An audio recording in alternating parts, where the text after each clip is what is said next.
Mes chers compatriotes, bonjour, bonsoir, selon l'endroit où vous vous trouvez. Ma communication de ce jour a pour titre Le gros mensonge sur la paix par Sassou Nguesso. Pour ceux qui ne l'auront pas en intégralité cette vidéo, je l'ai pris de se rabattre sur mon site nzoïsme.com. La paix pour Sassou Nguesso et ses affidés se résume à l'absence des conflits armés, la tranquillité des esprits et à la concorde de tous ces mots, et à la concorde plutôt. Tous ces mots sonnent bien, très bien à leurs entendements, mais la réalité est bien différente aux Congolais. Tout pour nous, rien pour le peuple. Voilà leur devise. Quand les salaires sont impayés, les bourses sont en retard, le pays manque des hôpitaux, des écoles, de l'eau potable, d'électricité, autrement dit du minimum vital. Dire que la paix et le vivre ensemble sont les piliers de la gouvernance de Sassou Nguesso relève totalement de la psychiatrie. De qui se moque-t-on au Congo, cher Koliné Mokosso?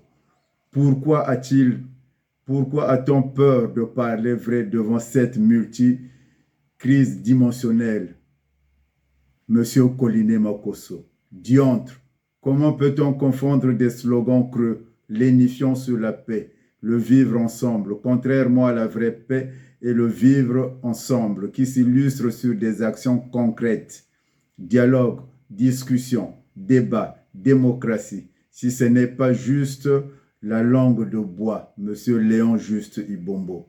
L'OCJ propose ici les chemins qui mènent à la paix durable, au progrès et au développement. Les entretiens et le dialogue sont des piliers pédagogiques qui contribuent à la construction d'un état de droit. Alors, pourquoi Sassou Nguesso continue-t-il à s'enfermer dans son propre mensonge? À malin, malin, malin demi, le peuple aura toujours raison. Dialogue de Sibiti, Dolizy, Evo, Ewando et j'en passe. Les thèmes communs issus de ces rencontres citées ci-dessus devraient normalement œuvrer à consolider et suggérer plusieurs éléments clés exploitables pour une paix et un vivre ensemble véritable. Essayons maintenant d'en énumérer quelques-uns ci-dessous.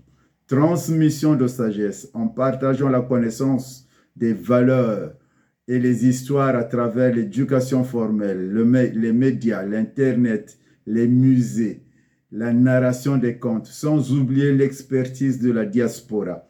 Il est possible d'ouvrir les esprits, de réduire les préjugés et de s'assurer que les blessures du passé ne se reproduisent pas à l'avenir. L'importance de la transmission de connaissances est une chose qui s'impose pour transmettre la sagesse et les valeurs nécessaires à la promotion de la paix, d'une paix positive. 2. Le vivre ensemble. C'est une profonde fierté pour la diversité du pays et l'ensemble des normes et politiques qui va contribuer au multiculturalisme ethnique. Grandir dans une société marquée par la diversité aide à développer un ensemble de valeurs et de compétences nécessaires pour vivre ensemble et le respect des autres, malgré les différences, peut aussi être maintenu grâce à une éducation multiculturelle et à des lois protectrices. La promotion des valeurs non violentes et non conflictuelles, les normes sociales et les tabous qui interdisent le recours à la violence et encouragent l'évitement des conflits, la maîtrise de soi, les sociétés du monde entier pour maintenir la paix ou construire la paix, ainsi que la bonne gouvernance, des fortes attentes sociales et même des règlements institutionnalisés privilégient la paix et l'harmonie interpersonnelle. À la discussion de sujets potentiellement controversés et incendiaires. 4. Construire des liens transversaux unificateurs de lieux de travail, les écoles et les quartiers intégrés permettent aux gens de construire les liens entre les communautés, comblant ainsi le fossé issu de différences, malgré le fait qu'ils ne soient pas complètement accepté.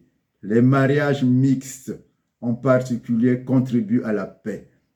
5. Refondation du Conseil national de sécurité. Sur ce point, l'OCJ propose pour le vrai vivre ensemble et paix pour tous un Conseil national à la place du Conseil de sécurité, un grand Conseil national de réconciliation, de la sécurité, de justice et paix, composé paritairement de la société civile, diaspora, des ecclésiastes, confessions traditionnelles, les politiques, Sénat, Assemblée, ministre de l'Intérieur. 7. Développer la paix intérieure, pas d'armes à feu, pas d'armée, et un respect général de l'état de droit donne indépendamment un sentiment de sécurité. 6. Protéger la sécurité de tous, les qualités individuelles de tous. Je pense que Sassou Nguesso, avant de pérorer partout, d'être le général d'armée de la nation, doit avoir la paix intérieure. Ensuite, il pourrait être en paix avec le Congo et le peuple congolais. Si Sassou Nguesso, le général d'armée de la nation, est en paix avec lui-même, il pourra se sentir en paix avec toute la nation congolaise. Le fait de garantir à toutes les ethnies un accès égal à la représentation, au pouvoir et aux ressources est un facteur important. Je m'arrêterai par là et je vous inviterai de venir lire la totalité du texte sur le site Nzoïsme. C'était Armand Manziono, Kurucha Bonga Munzo, Puchindi Bobuchelega Wavindu Munabangungu, Jean le Baptiste.